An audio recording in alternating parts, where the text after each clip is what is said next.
behind the baseline or more. To get anywhere near the net, you should be 10 feet over that thing. That's where these players up their averages. You know, their average ball height for the course of a match is between 2 and 3 feet on a hard court for a men's match. But it's not they're always hitting that height. Yeah. It varies.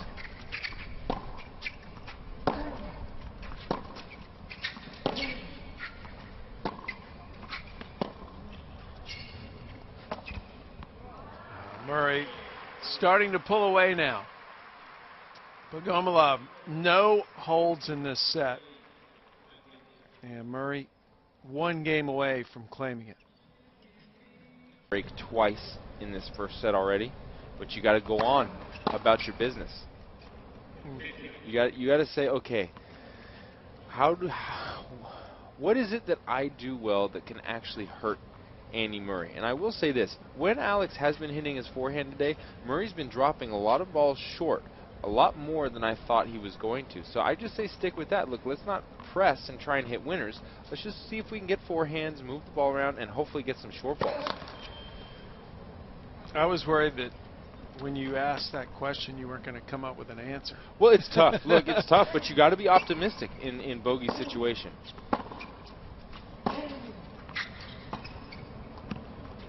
Ooh. Now there's another drop shot winner. It seemed almost to fool Bogomolov, where he thought maybe that ball was going to hit the net or not make it over. Yeah, that was interesting reaction by Alex. The depth perception was off. Yeah, that drop shot wasn't spectacular, and Alex's position was close to the baseline. Should have definitely got a racket on it.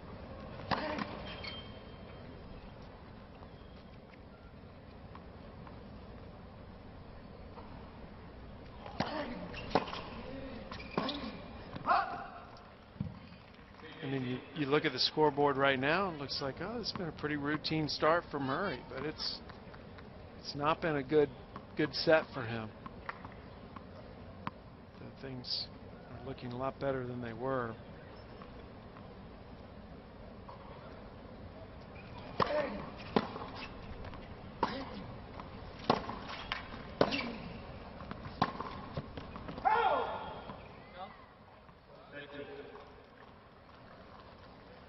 You can see Andy start to feel it a little bit more out there. There's a lot more zip. He's going for more just in general. He's improving his position faster, being a little bit more aggressive. Certainly not the same Andy we saw in the first 4 games. He's a little grumpy out there. Maybe he's still asleep.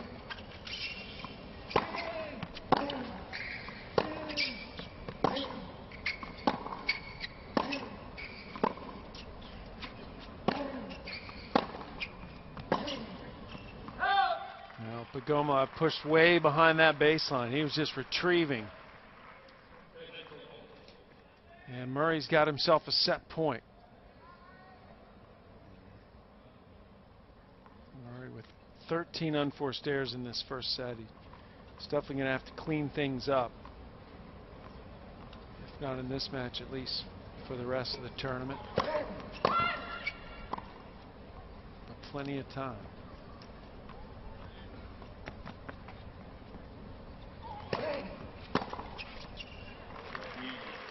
So Murray ends up winning this set. It looks like a very comfortable 6-2, but it took him a while to get going.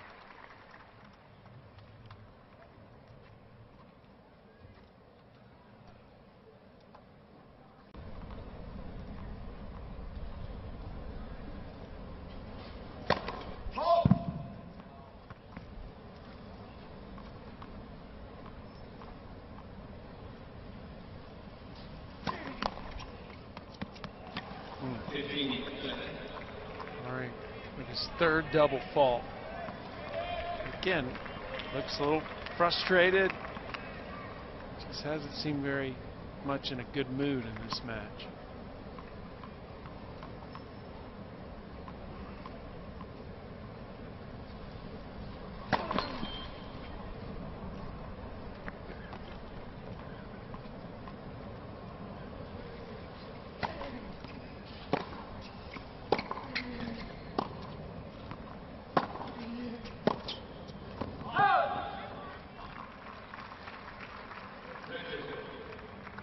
this year. Semis at the Australian, quarters at the French, and runner-up at Wimbledon. This is a slam that he's gotten to the finals before. And it seems like this would be a slam that Murray would have the ability to win. You mentioned he's on Federer's side of the draw, Taylor. Is he a better matchup for himself with Federer or with Djokovic here on this surface?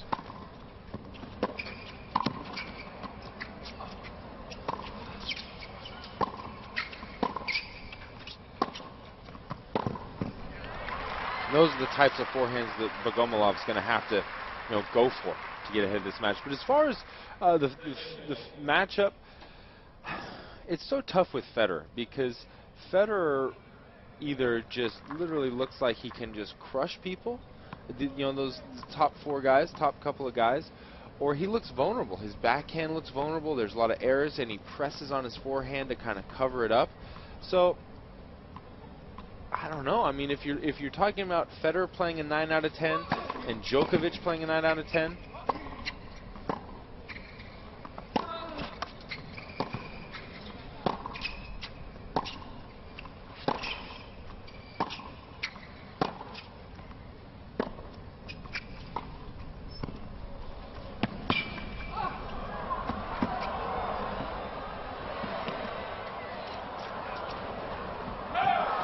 some good points here in this opening game. Bogomolov squandering the break point. I think he's asking Pascal Maria what he thought.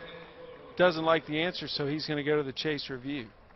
Back to your thought, if Djokovic and Federer both play a 9 out of 10, I'd say he'd rather probably play Djokovic because Federer's 9 out of 10 is devastating. But if Djokovic and Federer play a 7 out of 10, I think he'd much rather play Federer, because Federer's 7 out of 10 I just feel like isn't quite as solid as Djokovic's. Does that make sense, Sam, at all? Yeah, no, I see. Are you with me a little bit? I see what you're saying. I mean, he beat them both at Wimbledon. Yeah. That's why I'm wondering, because he has that. Those are the last two matches he played against those guys.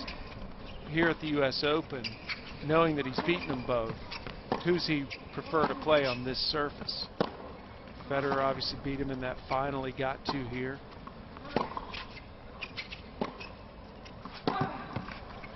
Well, this was my point, is the match that he beat Federer in the Olympic final, Federer looked bad.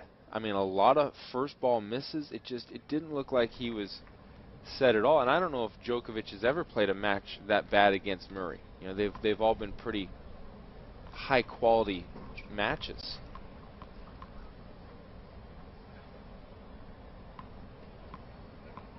Another break point facing Murray.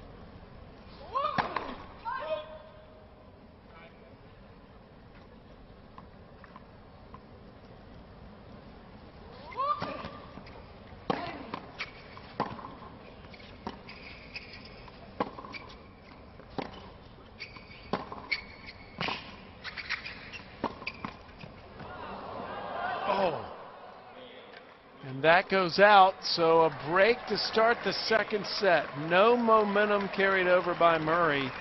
Instead, we've started.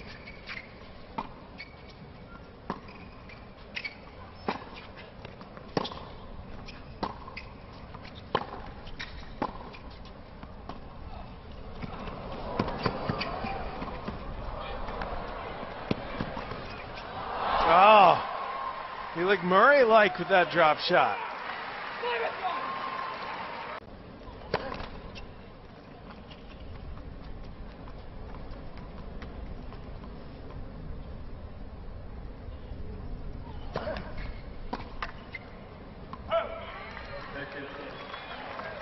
I don't know if it was windy or what. Murray was.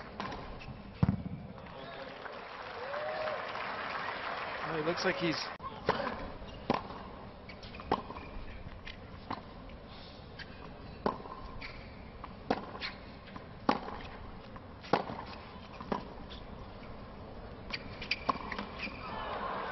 It's been that kind of day for Murray. Even winning the first set, he's missed a lot of routine shots. And Bogomolov with... Yeah, the difference between the opening of this second, this is what I thought was going to happen in the first set.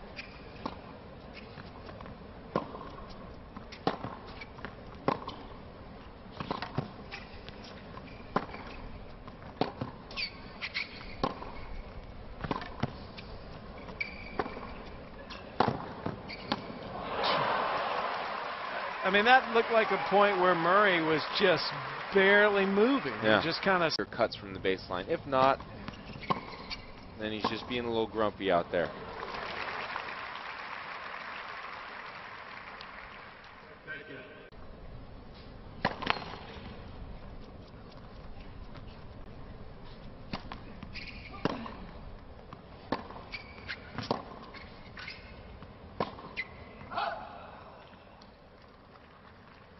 for Bogomolov.